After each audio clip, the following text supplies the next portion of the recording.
Good afternoon and welcome to the Lord Gord Podcast. This is Lord Gord and I'm giving you information that's factually correct and politically incorrect. If you can't handle the truth, you're out of here! So this week, we're going to be covering a very pertinent topic, a very important topic, a very taboo topic. I'm going to be covering a topic that you won't really hear too much about in the media. It's usually cast over to the side. It's hidden in plain sight. If one looks for the information, it's there, but they'll never call it for what it is because it might be too hurtful, too honest, so on and so forth. So, I'm going to be talking about the number one cause of poverty today. I'm going to be talking about one of the number one sources of crime and degeneracy today. And that topic today is illegitimacy. Illegitimate births and the rise of illegitimate births since the 1960s. So let's give you a historical perspective. Let's look at my notes here. The average American woman now has her first baby outside of marriage. The black illegitimacy rate in 1960 was 23%. Today, it is 73%. In 1960, the white illegitimacy rate was 3%. Today, it is 30%. That's a tripling. Well, that's not a tripling. That's an increased tenfold for the mathematicians out there. In 1950, 7% of all families were headed by a single parent, and that number has increased to 31% by 2013. 27% of whites live in single-parent homes, 34% of Hispanics live in single-parent homes, and 62% of blacks live in single-parent homes here in the good old U.S. of A. Contrary to popular belief, divorce rates have led to 0% of the increase of unmarried parents since the 1980s, as it is all due to illegitimacy. So a question you might be asking yourself is, what happened here? Why are there so many fatherless families? Why are there so many women having babies out of wedlock? What's the cause of this? One of the main causes that I believe, and other people, Thomas Sowell, Larry Elder, so on and so forth, believe, is the rise of the welfare state. The welfare state, after Lyndon B. Johnson, you could just go around and find women who didn't have fathers in the home. And if you didn't have a father in the home, you got checks. And as we covered in last week's podcast, and a mantra you hear from me over and over again is, when you subsidize bad behavior, you get more of it. So women who are committing a morally and intellectually reprehensible action, like having a baby out of wedlock, doing something completely irresponsible to not only herself, but the father and the child, is now getting paid to do such a thing.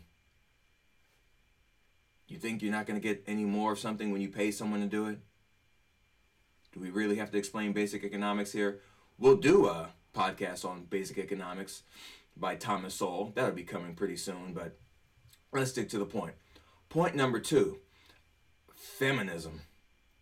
The whole idea that marriage is some oppressive, patriarchal institution, that women don't need men, that women can be just as promiscuous as men and not pay a consequence for it, has had dire consequences on the women that have adhered to that ideology.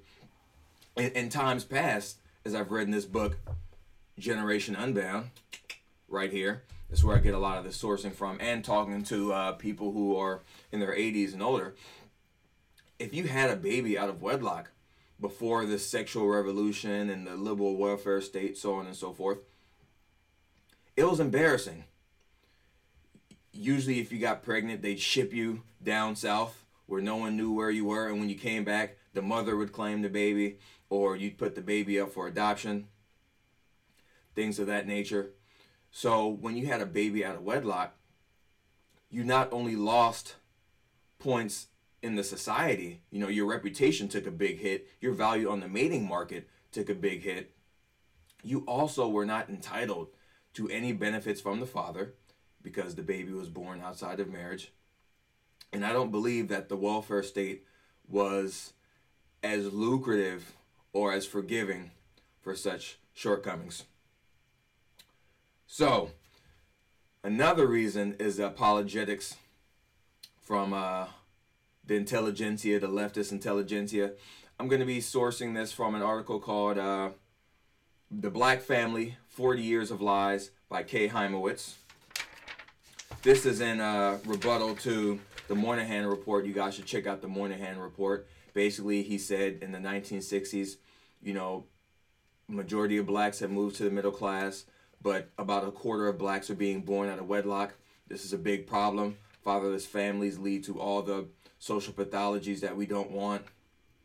There's certain values that are passed on in these fatherless families, like anti-intellectualism, social deviance, so on and so forth, that aren't good for the society, and we need to step in and do something about it. And he was called a racist, but 50 years later, the man was entirely right. So, here's some intellectual pickings from the leftist intelligentsia from this article, The Black Family, 40 Years of Lies. Other black pride-inspired scholars looked at female-headed families and declared them authentically African and therefore a good thing. In a related vein, Carol Stack published All Our Kin, a 1974 Hugh-funded study of families in a Midwestern ghetto with many multi-generational female households. In an implicit criticism of American individualism, Stack depicted the Flats, as she dubbed her setting, as a vibrant and cooperative urban village where mutual aid, including from sons, brothers, and uncles, who provided financial support and strong role models for children, created a tenacious, active, lifelong network. Notice there are no fathers being mentioned. In fact, some scholars continued, maybe the nuclear family was really just a toxic white hang-up anyway. No one asked what nuclear families did or how they prepared children for a modern economy. The important point was simply that they were not black. One must question the validity of the white middle-class lifestyle from its very foundation because it has already proven itself to be decadent and unworthy of emulation, wrote Joyce Ladner, who later became the first female president of Howard University, in her 1972 book, Tomorrow's Tomorrow. Robert Hill of the Urban League, who published The Strengths of Black Families that same year, claimed to have uncovered science that proved Ladner's point. Research studies have revealed that many one-parent families are more intact or cohesive than many two-parent families. Data on child abuse, battered wives, and runaway children indicate higher rates among two-parent families in suburban areas than one-parent families in inner-city communities. I don't know how a one-parent family could be more intact, because the fact that it's a one-parent family means that it's not intact. Families are two people, mother and father. Let's get back to the article. That science, needless to say, was as reliable as a deadbeat dad. Feminists, similarly fixated on overturning the oppressive ideal of the nuclear family, also welcomed this dubious scholarship. Convinced that marriage was the main arena of male privilege, feminists projected onto the struggling single mother an image of the strong black woman, obviously her will wasn't that strong, who had always had to work and who was superior in terms of her ability to function healthily in the world, as Toni Morrison put it, that bright, erudite scholar. The lucky black single mother could also enjoy more equal relationships with men than her miserably married white sisters, aka be a whore. Throughout the 1980s, the inner city in the black family continued to unravel. Child poverty stayed close to 20%, hitting a high of 22.7% in 1993. Welfare dependency continued to rise, soaring from 2 million families in 1970 to 5 million by 1995. By 1990, 65% of all black children were born out of wedlock. Sounds like a recipe of success to me. Okay, so we're going to talk about the adverse consequences of the rise of illegitimacy and the fact that crime and poverty in the black ghettos rose as illegitimacy rose, because I'll discuss in another podcast.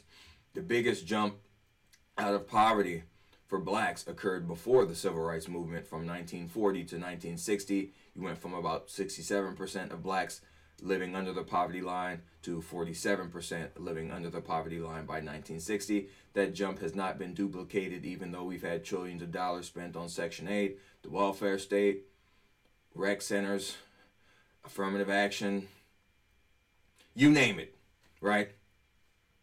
So let's look at some more numbers here. 43% of all single mother families fall below the poverty line. 47% of children living in single parent families fell below the poverty line in 2012. So as government increased spending for, welfare, dental care, medical care, Section 8, WIC, on and on and on and on, it has not offset the poverty rate, because every kid you might take out of poverty with these programs, another illegitimate kid born into poverty just joins this place. It's just like Las Vegas, like Dangerfield said. The population there never changes. Every time a kid is born, some guy leaves town. So, let's keep going here.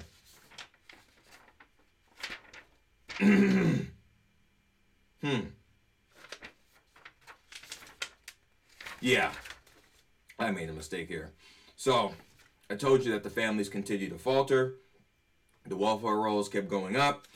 Raising a child is very expensive. According to the Department of Agriculture, it costs about $241,000 to raise one child from birth to college.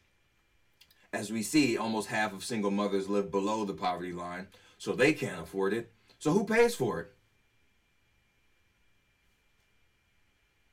We do. Us taxpayers.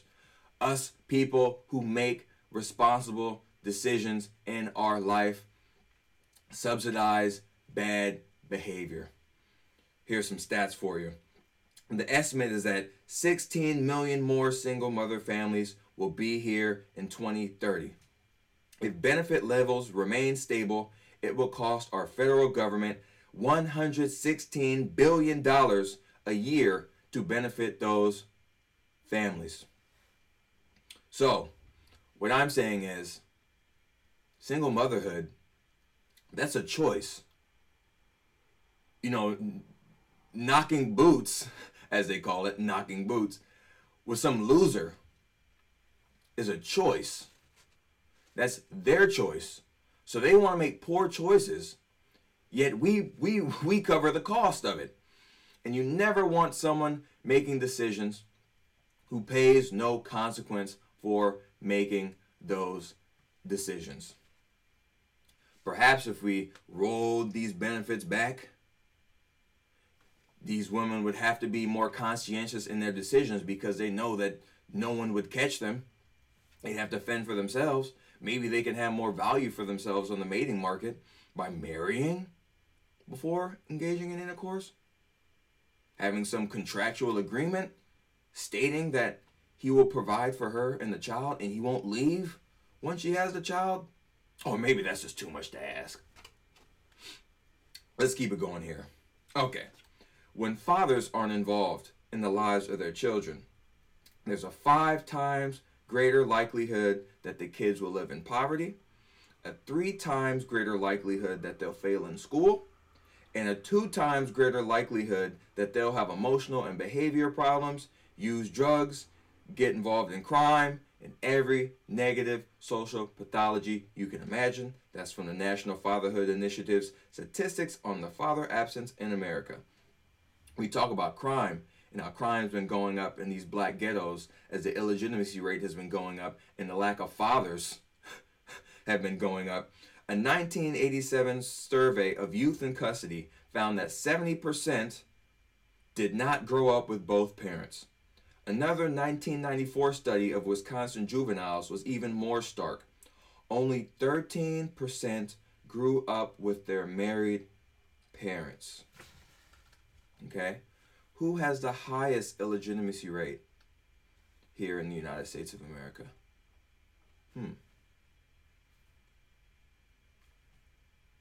The blacks do, 73%. Which ethnic group commits the most amount of violent crimes a year in the United States of America?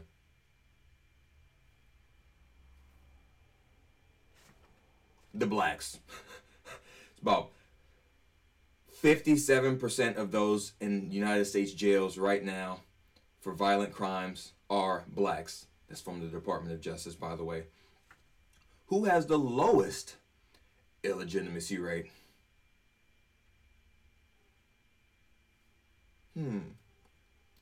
The Asians do. Who makes the most money on average per year in this country? The Asians do. Who is least represented in the prison population in the United States of America? Do I just have to spell it out for you? The Asians. Why? Because they value family formation, they value education, they value civility, and they value just getting the job done and not making excuses. I'm going to have another podcast about cultures, the differences in cultures, the positive and negative consequences that certain cultures bring, which cultures are counterproductive to American society. Hint, it's not the Asian cultures. That's going to be a story for another podcast. All right, let's go through my notes here. All right, here's some common rebuttals or apologetics for this problem of illegitimacy. Number one, the black family's dysfunction is a legacy of slavery. That is one of the biggest lies of our lifetime. The facts are that the official census records show that blacks had slightly higher marriage rates than whites for every census from 1890 to 1940. From 1930 to 1934, 31% of first births among blacks were premarital, while from 1990 to 1994, 77% were. Last time I checked, 1994 is a lot farther from slavery than 1940. But who's counting? Rebuttal number two. Deindustrialization and women becoming more educated than men made more men unmarketable in the marriage market. If that's indeed the case, which one can argue it is, then women would have even more incentive not to marry them. If you understand parental investment theory and the fact that women are much more selective when it comes to mates than men are because they have a lot more to lose, you would assume that women would be even more inclined to stay away from men who are not marriage material. They'd be even more inclined to understand their value on the mating market and to not waste away their value with some loser. The reality is that people are making choices that are not responsible. Period. If you want to change this problem, you need to be more responsible for your own actions as an individual, and other individuals need to be more responsible for their actions. It doesn't matter if there's a fire, there's a war, slavery, whatever. That does not change the fact that bearing a child outside of marriage, statistically speaking, on average, will not lead to success more than if that child is born in a married family. You're much more likely to be poor and to pass on poverty if you're bearing children out of wedlock than if you're bearing them inside a stable marriage. Rebuttal number 3. People have accidents. They tell you, oh, it was an accident. Really? Laying on your back was an accident? Sounds like a conscious choice to me. Here's some stats for you from the Guttmacher Institute's Next Steps for America's Family Planning Program. 52% of illegitimate births stem from the non-use of contraception, and 43% stem from inconsistent or incorrect use. That does not sound like an accident to me. That sounds like people being reckless to me. That sounds like people not taking responsibility for their own actions to me. What it sounds like to me is that people are not looking at the long-term picture and the long-term ramifications of their irresponsible behavior to me. So don't come here with your excuses, because excuses are not going to get the job done. What's going to get the job done is giving people the skills and the information that they need to make logical, ethical decisions. All right. Just to delve deeper into that point, I'm going to read a passage from Generation Unbound. All right. You get the book, by the way. This is chapter 4. She tells a nice story, so warm up your milk, get your cookies, tuck yourself in tight. Here we go! Let me begin with a story about the diverging destinies of 2 young women. The first woman, Christina, graduated from high school and went on to attend community college, where she earned a certificate that enabled her to get a job with a beauty salon in her hometown. Robert, her boyfriend since high school, is a clerk at Target. Both are in their early 20s and very much in love. They have been spending so much of their free time together, and when his lease expires, he moves into her 1-bedroom apartment to save on rent. Christina had been taking the pill but neglects to refill her prescription, partly because she is comfortable with their relationship and partly because she is convinced that it is the cause of those extra 5 pounds she's put on. When she accidentally gets pregnant, they agree that an abortion would be the wrong thing to do. They are worried about how they will manage with the baby, but at the same time a little excited about becoming parents. Although they hope to marry someday, they do not feel that they can afford to do so quite yet. When Brendan is born, Christina prevails upon her sister to help look after him so she can return to work.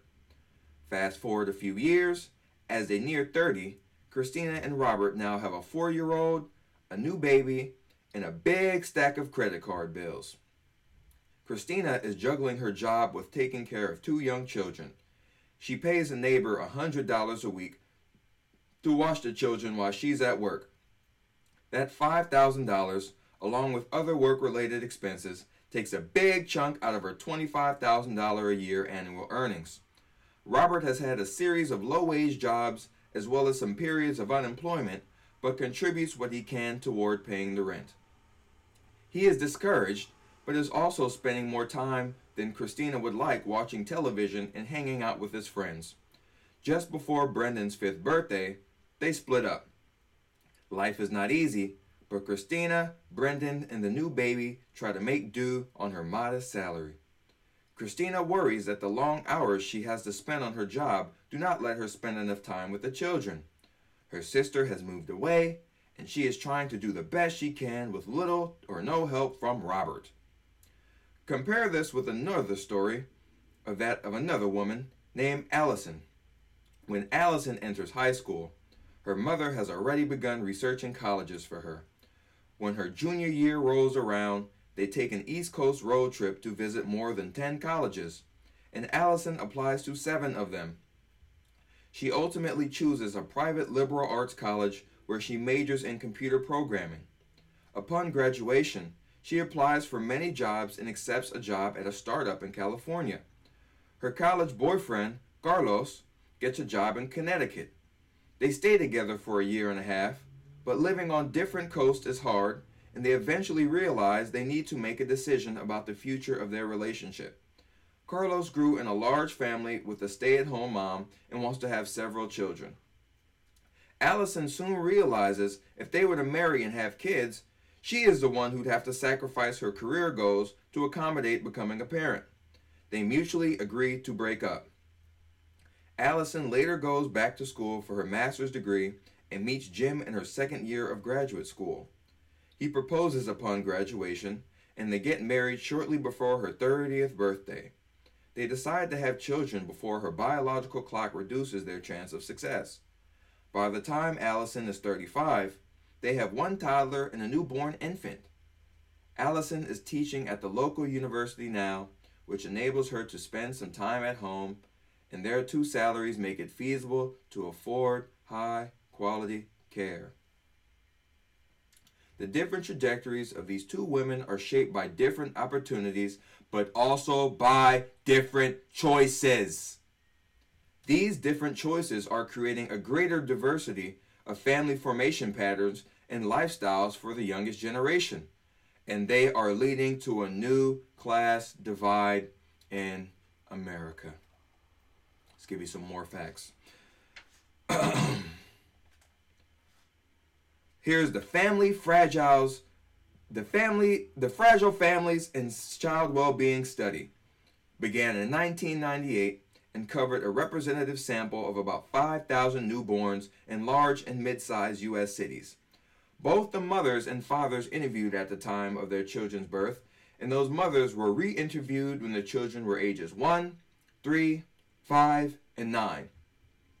At the time the children were born, half of the parents were living together, and another one-third were dating or were romantically involved. Only a small number of births resulted from a one-night stand or some other form of casual hookup.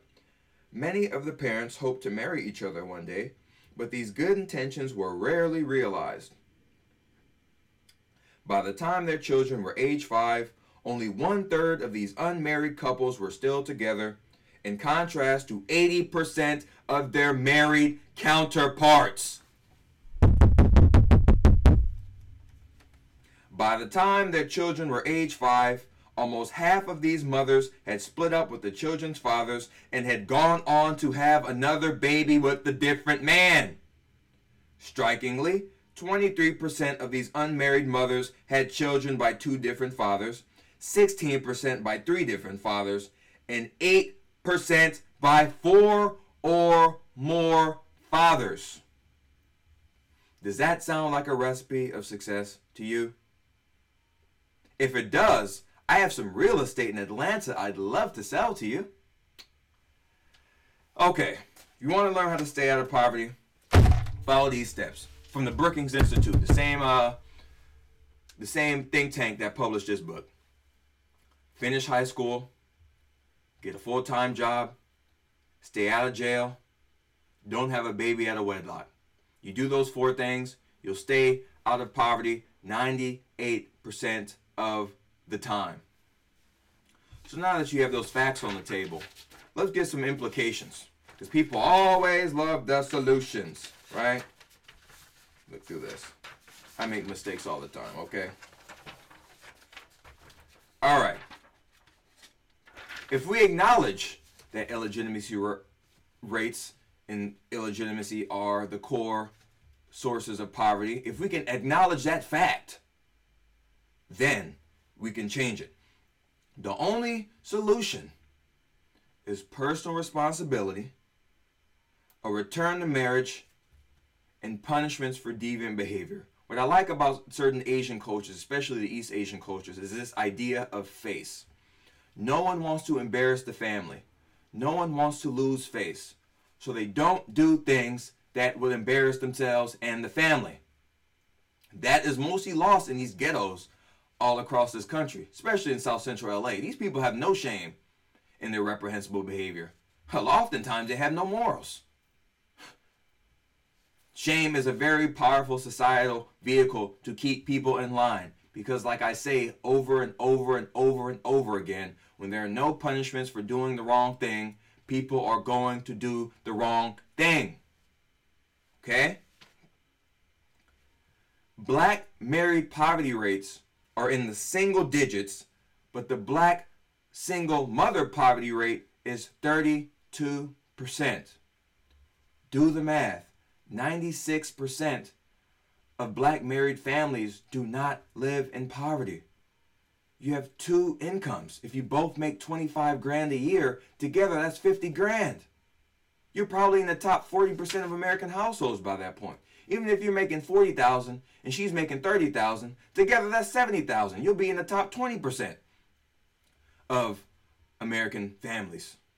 Isn't that better than living by yourself? Isn't that better than having a child out of wedlock, raising it by yourself? You know, deadbeat father, go and have other kids somewhere else. You're stuck with the costs as well as the taxpayers. The kid gets more expensive as time goes on. He lives in poverty when he could have lived a better life had you made better decisions for yourself and your children. All right, married parents on average make $82,000 yearly, while single mothers make about $30,000 a year annually. Do the math. Okay, here are the tools. Here's the information. It's up to you to make responsible decisions for not yourself, but for your children, your children's future. Okay, if all women in America were able to reduce their unplanned pregnancy rates to that of college-educated women, the illegitimacy rate would drop a quarter.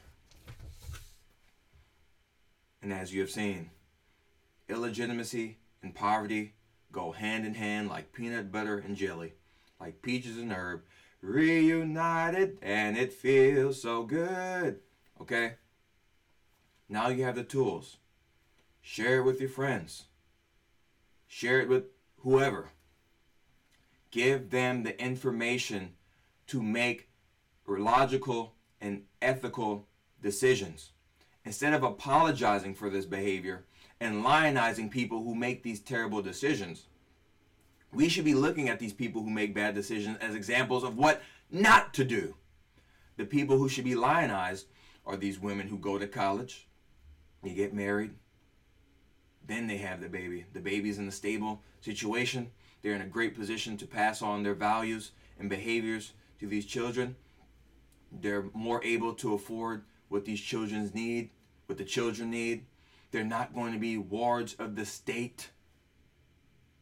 So on and so forth. Okay? Illegitimacy. A huge problem in our country. A big problem in the black community. The number one cause of poverty, of delinquency, so on and so forth. Yet you'll rarely hear this fact. You'll rarely see it in the paper, because oftentimes these people in political power, they don't care once you get these tools and better your life. They only want to help you while you're poor, because while they give you free stuff, you in return give them votes. They're not solving the problem. They're not alleviating the problem. The crime rates and the poverty rates are not going down. It's just the money that hardworking Americans like you or whoever else is listening to this podcast, we have to keep spending money, subsidizing this bad behavior, incentivizing more bad behavior, and the people engaging in this bad behavior keep voting for the people who are not willing to condemn them for this bad behavior or give them the tools and the information to stop this cycle of poverty. That's the Lord Gord Podcast. I hope you enjoyed it. Like us, donate on Patreon, get the Lord Gord album, This Isn't TV. Come to the Blues Jam every Tuesday night at the Airliner in Lincoln Heights in LA. Free admission, $1 tacos, Taco Tuesday, Blues Day. What more can you want? Next week, we're going to be covering crime in America, especially black crime in America, how it's wildly out of proportion, the numerous apologetics that are given for black criminals who make neighborhoods like mine dangerous, who make it unfeasible to start businesses in dangerous neighborhood because of the current cost of operating in high crime areas. We're going to talk about the causes of this poverty, the cultural values that encourage criminality and social deviance, and we're just going to go through the numbers. And they're very grim. So like the Temptation song, get ready, so get ready. All right? Join us here, Wednesday, 8 a.m. I'm Lord Gord. I'll see you next time, all right?